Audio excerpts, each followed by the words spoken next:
host. Hey. What's going on, guys? It's Heath and Tracy coming to you live from the DMV. We hope everybody's doing well on this beautiful Valentine's Day. I'm sitting over here with my Valentine. I'm over here with my Valentine for 31 years. Queen Tracy is in the house with me. Hello, baby. Hey, baby. Happy Valentine's Day. Thank you very much. Thank you very much. I did post something. You did? Yeah. You posted it where? On our social medias? No. No, I didn't. I posted it on my social media. Oh, it was on your social media. I got it. I posted, but I saw yours. Hey, you know, it's all in the thought. So you didn't see mine. It said my Valentine. You saw it. And I was sitting in the chair. Yes. At one of the plush down hotels in North Carolina. Yes, you were looking fabulous. Looking fabulous. Oh, one of our favorite places. Yes, we're so glad you chose to join us this evening, even though we're going to talk about something that most couples have been through probably. If you've been in some type of long-term relationship, probably been through this. Yeah. But yeah, we wanted to talk about it. So, welcome to Joyfully Married After with Heath and Tracy. We're here every Monday, 8 p.m. EST to discuss relationships, marriage, money, mindset. You can ask Queen Tracy and I anything. What should the people do if they have a question, Queen Tracy? Let's see. Just type it in the comments. Type the question. We will answer the question. Type the question in the comment section so we can see what you want to know. And we can share. We can share what we know with you. So then you'll know what we know. Now, another thing we do while we're here is we record our podcast. We doing the podcast tonight? It was just a question. We record our podcast. Look, Queen Tracy and I talk in our jobs, and we could do a podcast all day if we wanted to. Yeah, we could. Because we say a lot of words. We say a lot of words during the day. Yeah, we do. I do. That's actually what I do for a living. I actually talk about stuff all day. All day. If you look for a positive talk in relationships and marriage, keep watching. Hit that subscribe button. And if you like anything you hear, while you're doing this, hit the like button. Hit the like button. Don't touch anything, please. Don't touch anything. Don't touch anything. I have been banned. You have been banned from touching the buttons. No buttons for me. No buttons for you. If you were watching last week, y'all get the inside joke right there. So tonight we're talking about how to repair broken trust. Yeah. Tracy and I have some content around this. We've done some videos, and a lot of people still have questions in this particular section, in this sector of their lives, right? They're trying to sort of understand, how do you repair trust when it's been broken? How do you put relationships back together? What are the things that can cause that? So we're going to dive into a little bit of that this evening. So, yeah, we want you to think about it in a way of any questions that you have around it. Mm-hmm. What have your experiences been, and how do you move forward? I think that's the most important thing about broken trust is how do you get past it? How do you move forward? I think a lot today, people just don't know how to get past someone making a mistake or someone doing something deliberately, but you still love them and you still want to move on, but you just don't know how. So we're going to talk about that today, give you some pointers. Yes, and this is your first time here. My name is Heath. And I'm Tracy. Tracy and I are parents, podcasters, and joyfully married after 31 years. Wait a minute, just stop right there. I always forget. Yes. I forget two things. I forget how old I am, and I forget how long I've been married. Yes. So you have been married to me for 31 years. Okay. That's number one. Number two, during those 31 years, we had 4 children. Yep. They're all adult now. And Queen Tracy and I are also certified marriage counselors. And we just cool folk. So, we want to share with you. Yeah, if you're new here, type what, babe? Type new you. We want to know that you are here, that you are in the comment section. We want to say hello to you, chop it up after the show. So make sure you type new you down in the comments. And if you're here for the replay, hit replay so we know you were here for the replay. We're not mad at nobody that was on replay. Nope, we like replay folks too, and we like replay comments too. So bring the comments. We ready for you. So what we do is you listen to us record our podcast, and then after the podcast, we jump into any dialogue if you have any questions. All right. So listen while we record our podcast and have a discussion around repairing broken trust, and then we'll discuss it afterwards. Here we go. Here we go. Are you serious right now? Okay, you ready for me to start? Yeah. Okay, cool. Okay. How to repair a broken trust. This is Joyfully Married After Podcast, episode 77. Wow. So, how to repair broken trust? I think this is probably one of our top questions. Mm-hmm. You know, and it pertains to a lot of times infidelity. Yeah. It pertains to when people lie to one another, right? In any relationship, trust is one major key. Yeah, that's your foundation, right? It's sort of Yeah. like building a house. If you're going to build a house, you got to make sure that, you dig down into the dirt and you pour those footings, you pour that concrete in there, and you do all of the stuff to make that house as sturdy as possible. And so when you juxtapose that into a relationship, we're talking about trust. That is the foundation of any relationship. And a key component that threatens trust is fear.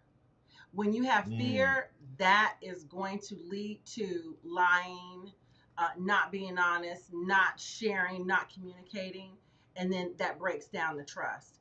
So I think a really good story around that maybe everybody can relate to is going to be, let's just talk about social media. That's something that everybody usually has to deal with. A lot of couples are on social media. Yep. And things happen, must we say. They do. Yeah. Yeah. You have to really be cognizant of that, right? When you're talking about trust, you always have to ask yourself if there's some fear, if you feel like you need to hide some things. Yeah.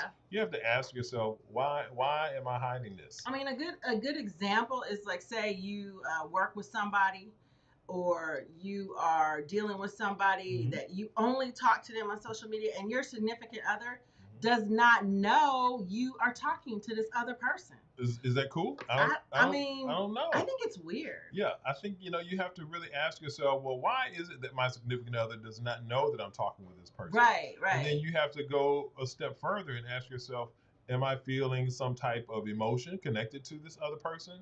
Am I finding some attraction there? Is there something that I think that my significant other might have a problem with this conversation? And so when you're operating and you're trying to do things in the dark, as they say, things will always come to light.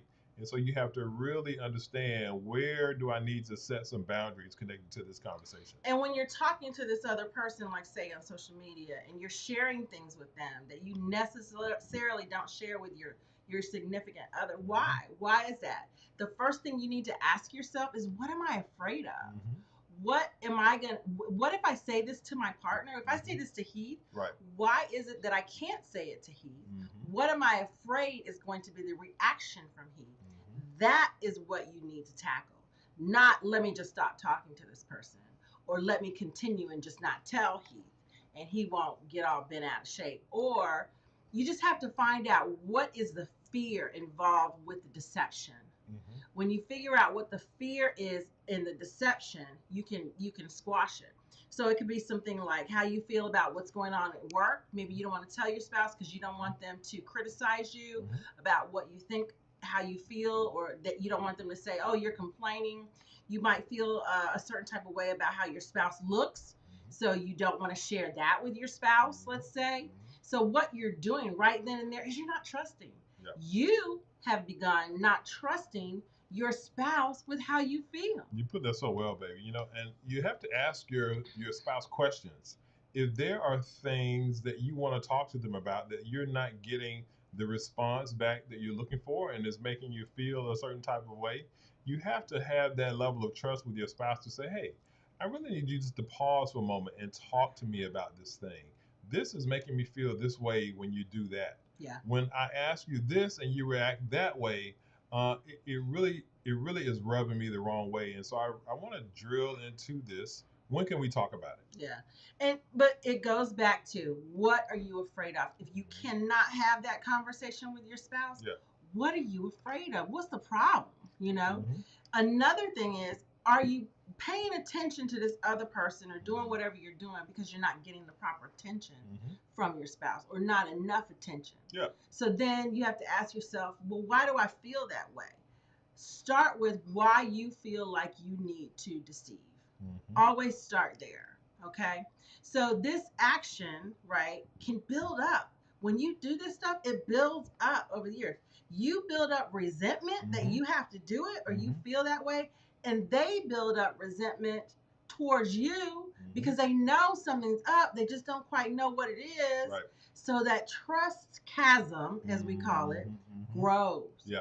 And you don't even realize it. It's getting bigger and you bigger. don't even realize it. Right? So avoiding them, the shame around avoiding them, the guilt, whenever you avoid consequences, if you avoid confrontation, it's going to build a chasm in there between you and your partner. And it's not like, oh, you want to pick a fight all the time. When you confront an issue, when you are vulnerable with your partner, that builds trust. Yeah. It builds trust. When you don't do it, it breaks down trust. So that's a good starting point with us. Absolutely. Right? Absolutely. So we're going to give you, I think it's about 5 different ways to fix this, let's say. Do the best that we can here.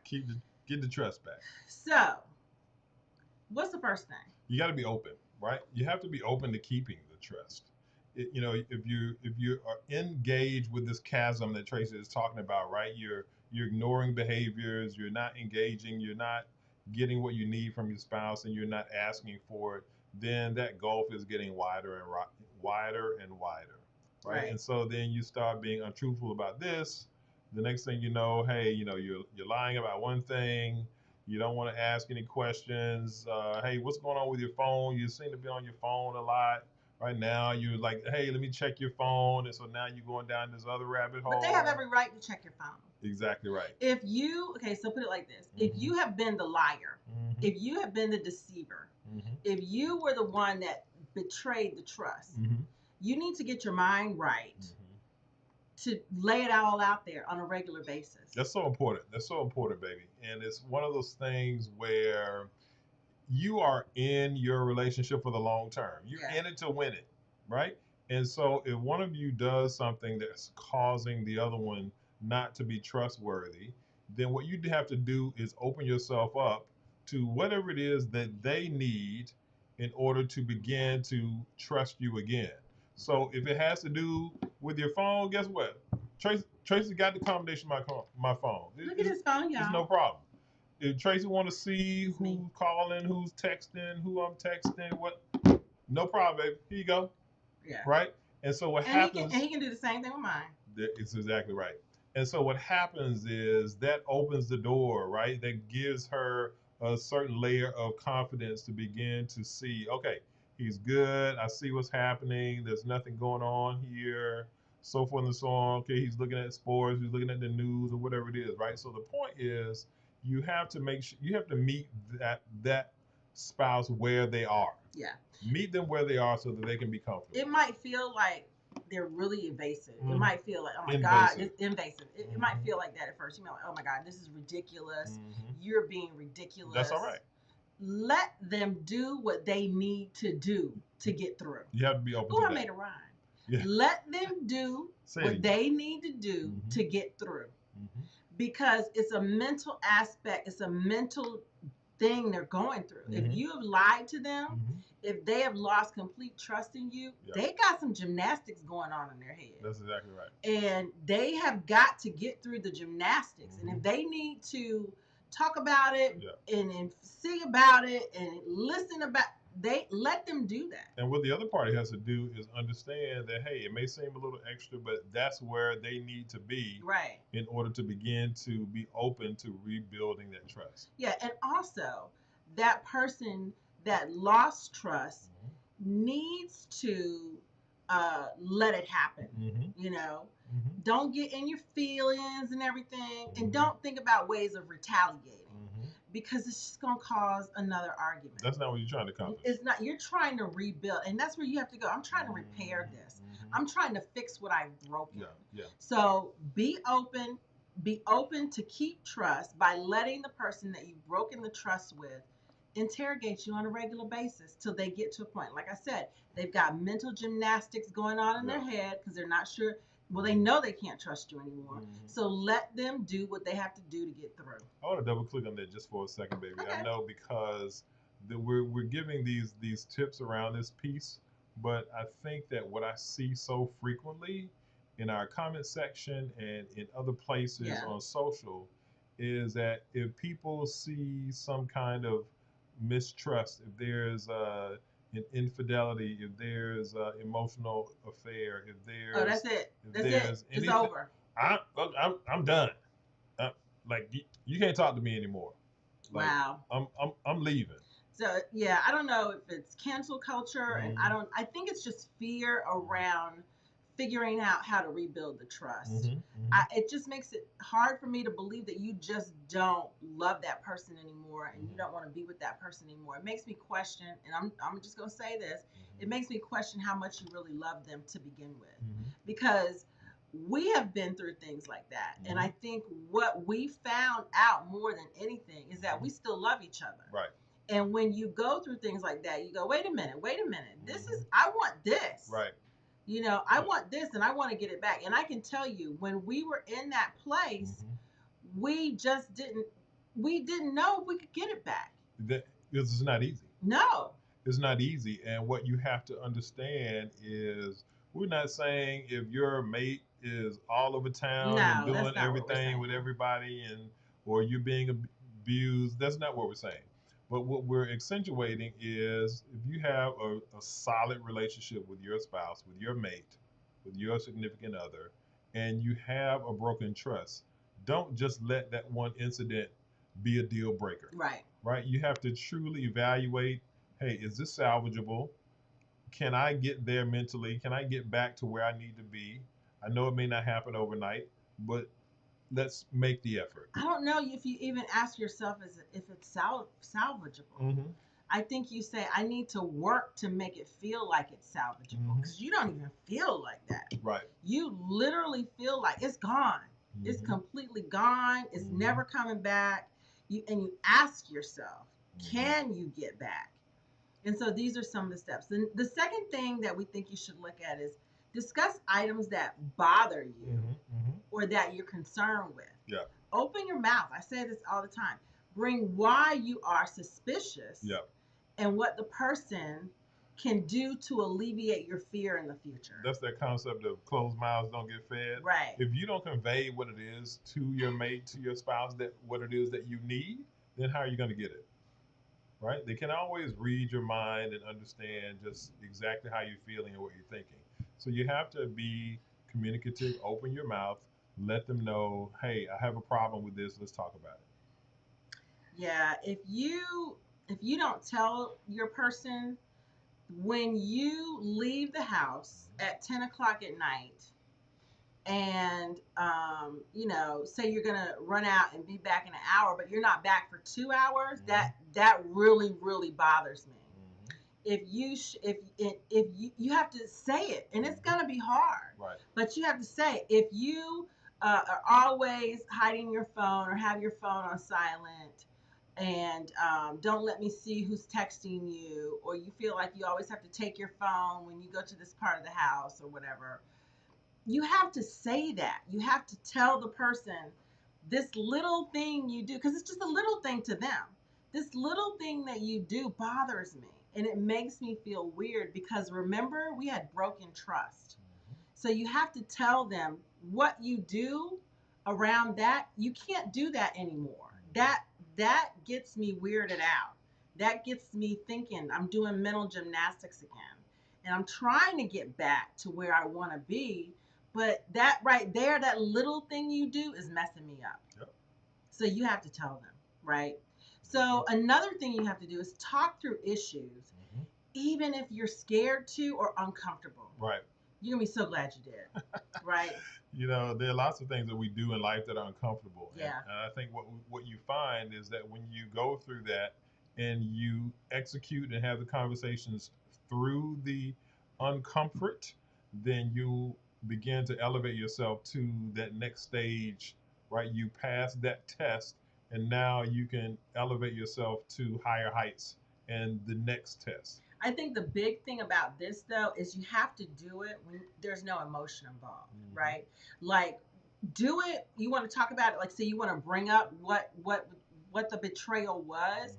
Don't do it if you're feeling emotional about it. Yeah. Like do it if you're having like you're doing basic tasks. Gotta have a cooling off period. Like when Heath and I were rebuilding our trust in our relationship, we would continuously talk about what happened and ask questions around it, right? Yep. And dive deeper. But it would be like, during running an errand or something, or, cooking dinner, or, watching a brainless kind of TV show or something, running errands, cooking, basic tasks around the house. When you're calm, you're When in you're a decent calm space. in a decent space, you're going out to dinner and you're having, a date night or something, and you say, hey, I just sometimes wonder, and then you throw it at them. Right. And they have to be ready for this at all times, because you could be, sitting there painting your nails or filing your nails or picking your teeth and go, and they got to be ready. They got to be ready. At the end of the day, both of you are in the relationship. Both of you have to rebuild it. And so each person has a role in it, and each person has to be on point when you're in the rebuilding process. I think that's such a good point. Each person has a role in it. And what you also have to remember is you cannot continuously throw it in their face. That's not what it's about. You can't do that, because that's why so many partnerships break up. That's why so many marriages and relationships fall apart, because the person feels like, you're never going to trust me. You're never going to get back to what we had. Just forget it. That point, forget it then. That point there that you're making, baby, is connected to what we always talk about, that our friend says, do you want to be right or do you want to be married? Right.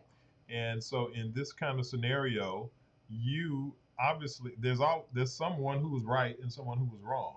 So that's already been established. That's been established. So if you're continuously throwing something in somebody's face as opposed to trying to fix the chasm, close the gap, rebuild the trust, right, that is the object. Yeah. The object is not to continuously say, I'm right and you wrong and you trash and et cetera, et cetera. No, if you continue to do that, you're going to break them down, and they're going to be like, I messed up so bad, I can't get it back together. So you know what? Just forget it. And that's not what we want. And that's not what we want. We're trying to repair it, right? So every time you talk through it, and every time you answer their little weird questions about whatever happened, it's helping. It's helping. Right. It's actually taking another step toward building that trust back, right? So ask the questions and then answer the questions openly, and don't hesitate. Don't lie again either. Number 4. A lot of times you have to get help, right? You may need a coach. You may need a professional to walk you through some of these things, like Trace and I are doing this evening. And there's nothing at all wrong with it, right? This is what professionals are trained to do. These people are unbiased. They don't have agendas. Their agenda is for you to find resolution in what you're seeking to accomplish. Yep. And so what you want to understand is there's no other better appropriate time to get professional help or counseling than this kind of situation. Yeah, it's just a third party. It's just a third party to help you communicate better. If you can't seem to work through the things that we mentioned with just the two of you, you definitely need a third party to facilitate. Right. Just to ask the questions for you and help you answer the questions and ask different questions. It's just like a facilitation. Yeah. It's not so much, well, you did this and you did that. It's going to be just helping you facilitate better communication. And professionals can also give you different ways to think about what you experience too, right? Because they say that we are the sum total of our experiences. And so what you're going through, you only can call on the experiences that you've had in your life. Where this professional or this third party may be able to give you a different mental model, a different way of thinking about what you experience, and thus different ways for you to attack solving the problem. Yeah. So that's another great way. That's another great thing about professionals. Yeah. So definitely seek help. Seek help to help mend the chasm a little bit. And the last thing we want to say wholeheartedly is meet the storm head on. Right? Always, yep. It's gonna be challenging, and don't run from it. I think that's what happens so many times in relationships. Yep. Is people get to a point where they just don't want to fix it because it seems too hard. Yeah, they give you the Heisman. They just want to move on, but there's such beauty in repairing a relationship. When you repair a relationship, the growth is and it's just it's amazing. Yeah. I never thought we could get back to where we are now, and it's even better than it was it's before. It's so much better now because it's almost like you go through stuff like that to get to the other side of a better way and a better way to do things, right? Yeah, I saw that meme on the internet where they have all the arrows in all the arrows in the animal, and like before it might have killed you, but now because you've been through so many things in your life, you shoot me all the arrows. Yep. You're like, I'm good. I'm you know, it's when you go through stuff like that. Yeah. When trust is completely broken in a relationship, you question so many things. You question so many things about who you are, who you think they are. You know, how did you get here? You just question literally everything in your life, everything you ever said to each other, everything you ever did to each. I mean, you question everything. And when you get through that, and it takes time. Sometimes it takes years to get to a better place. Yeah. So the other thing we want to say is be patient. And when you think about love and you think about loving the other person and then loving yourself through that, it's all patient. You have to be patient. They have to be patient. Patience is definitely right there next to love. It's little steps, right? And the relationship is worth it. It's worth saving. It's worth repairing. It's worth going through whatever that struggle, that pain, whatever is involved with rebuilding that chasm and rebuilding that trust. And so, if you have a relationship, it's worth saving. And if you get into a system with them, it's just not worth stop. Just because it's going that way doesn't mean it has to keep going that way. Stop. You know, you've already gone down. Just stop. Admit you're wrong. You know, work through it. You can do it. Many hands make light work. You gotta do. You gotta do it together. You can push through that. How was that? I think it was good, baby. Okay, that was pretty good. Yeah, good. Trust is a big thing. Trust is it's ongoing. Yeah. You can literally break your trust in one day. Yep. It's like you have years and years of togetherness and years and boom, it can be gone. Yep. In one day. Something you say, something you do. Like, whoa, what happened? Something you don't do. It can be financial distrust. Yep. It can be something with the kids. It could be something with your job. You know, people quit their jobs and don't tell their spouses. People think it's just infidelity. Infidelity is just one thing. Like buying a bunch of shoes and sticking them in the garage somewhere so you. Okay, y'all. No, he didn't bring that up. Yeah, the clothes, so y'all, when we were first married, I used to. I wasn't working. He was the only one working when we were first married.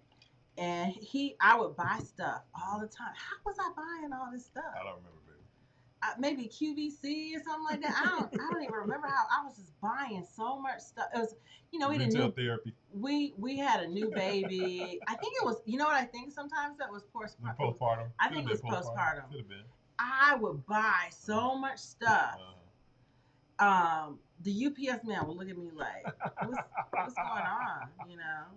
The UPS man. And I would have to take it out and hide it. If I bought something, I'd take it out and hide it real quick and fold it up like we had it already and throw the packages away and make sure I threw it in somebody else's trash. And it's pre-Amazon. Yeah, this was pre-Amazon and I was Amazoning it, y'all. It was crazy. And I don't know how he found out, but it was weird. It was really weird in a young marriage. And so things happen. Things happen. You got to get through it. You're going to get through it. Keep going. You know, when you think about Valentine's Day and you think about what they didn't get you or what they got you, and it's just not that important. We've been together for over 30 years of Valentine's. And it just every day is Valentine's Day, right? It really is. It really is. And that's what you want to get to. Queen Tracy get her flowers every day. Every day. Every day. And that's what you want to get to. That is definitely what you want to get to. So you enjoyed what you heard? Go ahead. Go ahead, you do it. If you've enjoyed your time with us this evening, Yes, right? Yes. You can find out more, right? Around, we've got a download. It's called Foundational Legacy Living. Yep. And it's at heathandtracy.com. heathandtracy.com. In this, we share some techniques that we use on pretty a weekly, monthly kind of basis. Yep. And we've developed this over 30 years. It's trial and error to see if it works. That means nothing big, nothing big. Just little sheets you fill out with one another, talk about some things, get some things right. Foundational. Yep. It's called Building Your Vision for Foundational Legacy. There you go. You don't build your vision, guys, you're not going to meet your goals. Gotta have it here. And you'll regret it. You'll definitely regret it later. Yep. Building your vision will serve like it's a resource. It's a resource as you go through your life. It's going to eliminate any frustrations you have as you go along the way. It's going to help you establish meaning and direction in your relationship. Absolutely. So think about a vision while you're building your legacy and what that looks like and how you have to discuss it with one another. You know, if you're new to a relationship, you need it. Absolutely. If you're in a relationship, you just need a little direction as to what's going on, take a look at the download. And if you're in a relationship that's not really going anywhere, it's also going to help.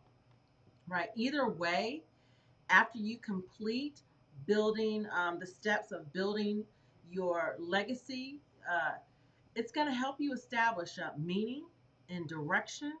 And it's just going to give you an overall vision for your union. And that's what you want. Yeah, that's what you want. So check that out at heathandtracy.com. Yeah. I'm going to say, hey, Krupp 919, happy Valentine's Day. My man Krupp. Happy Valentine's Day. My man in the 919. Thanks for joining us. Krupp 919, my guy. Yeah. Anything else we want to touch on? No, that's it. That's it. Well, thanks for joining us, guys. We know you could be anywhere else this evening, but you took some time to sit with us, and Trace and I appreciate it. We're grateful for our audience and that you gave us your company this evening.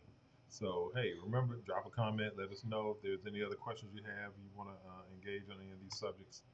Check out the download. Absolutely, we're glad to support in that way. And remember, stay connected. Stay connected to God, stay connected to your family, and stay connected to your spouse. Or your significant other. All right, guys, we love you. See you next week.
I have to look it up after we sign off, y'all. Good night. I'll look it up, Thomas.